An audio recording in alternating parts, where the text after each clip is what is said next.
Welcome to the African News Update on Top Accolade News. The headlines: Namibia elects first female president. Ethiopia transfers 10 state-owned companies to Sovereign Wealth Fund. Biden highlights strategic role of LOBITO corridor during visit to Angola. Kenya Power warns of rising electricity costs and possible rationing.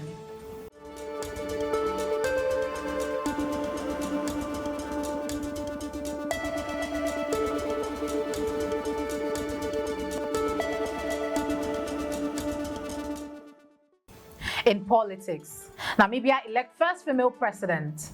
Namibia's ruling SWAPO party has been declared the winner of last week's disputed presidential election, with Vice President Netumbo Nandi-Ndaitwah becoming the country's first female president. Nandi-Ndaitwah secured over 57% of the vote, while her main rival Panduleni Itula of the opposition Independent Patriot for Change (IPC) gathered 25.5%. Despite the victory, the IPC has rejected the results, citing widespread irregularities and accusing authorities of intentionally delaying the votes. With nearly 77% voter turnout, the election was marred by logistical issues, including a shortage of ballot papers. Nandi-Ndaitwah, who is set to lead the mineral-rich nation, has promised focus on job creation and attracting foreign investments. Shifting focus to economy, Ethiopia transfers 10 state-owned companies to Sovereign Wealth Fund. Ethiopia has transferred ownership of 10 major state-owned companies to its Sovereign Wealth Fund, part of a broader effort to improve their financial management. The companies, including Ethiopian Electric Power, Ethiopian Railway Corporation, and the Development Bank of Ethiopia, are responsible for key infrastructure projects such as the Great Ethiopian Renaissance Dam. The move is aimed to strengthen their balance sheets, enhancing financial capacity, and improving their ability to secure loans, both domestically and internationally. This step is part of Ethiopia's ongoing economic reforms, which also include opening up foreign investment, floating the national currency, and addressing state-owned enterprise debts, including $6.78 billion liability owed to the Commercial Bank of Ethiopia. In international relations, Biden highlights strategic role of LOBITO corridor during visits to Angola. President Joe Biden today visited the multipurpose terminal at the port of LOBITO in Angola, witnessing the arrival of a train operated by the LOBITO Atlantic Railway, which transported copper from the Democratic Republic of Congo. The copper will be shipped to the U.S., underscoring the LOBITO corridor's critical role in connecting Southern Africa to global markets.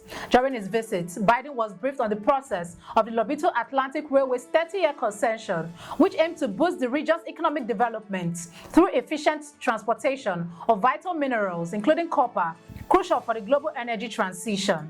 This infrastructure project, which links Angola, the DRC, and Zambia, is seen as a key driver of sustainable growth and international trade. Moving to energy, Kenya Power warns of rising electricity costs and possible rationing.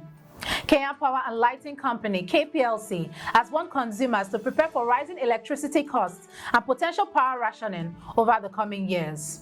In its 2024 report, the company projected that the power demand would increase to 2,850 megawatts by 2028, but noted that the government restrictions on new power generation plants and the renegotiation of existing power purchase agreements could exacerbate supply challenges. KPLC also cited its aging infrastructure and frequent outages as factors impacting service reliability. The utility company is discussing with the government to lift the delay on new agreements to address these issues. The World Bank has raised concern about these developments, warning that increasing competition in electricity markets could lead to higher costs for consumers. You are watching the African News Update on Top Accolade News. Do stay with us. Still to come.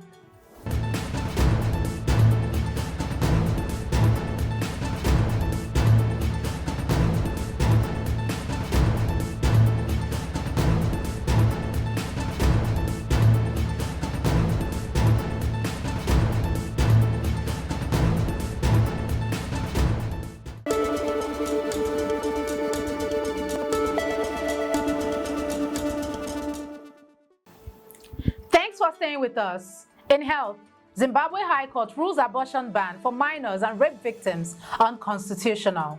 Zimbabwe's Harare High Court has ruled that a law banning abortion for girls under 18 and married women who are victims of rape is unconstitutional. The court found that minors have the constitutional right to access abortion services, particularly in cases of unlawful sexual relations, regardless of whether the perpetrator is prosecuted. Additionally, the ruling extends abortion rights to women who have been raped within marriage, acknowledging marital rape as a criminal act. The decision now awaits confirmation by the Constitutional Court, marking a significant step towards reproductive rights in the country. Still in health, African Union establishes accountability mechanism for LUSAKA agenda. The African Union Assembly has supported the creation of an accountability mechanism to ensure the successful implementation of the LUSAKA agenda, a groundbreaking initiative for universal health coverage across Africa. Launched in December 2023, the LUSAKA agenda aims to strengthen primary healthcare system and promote sustainable domestic and financed health services.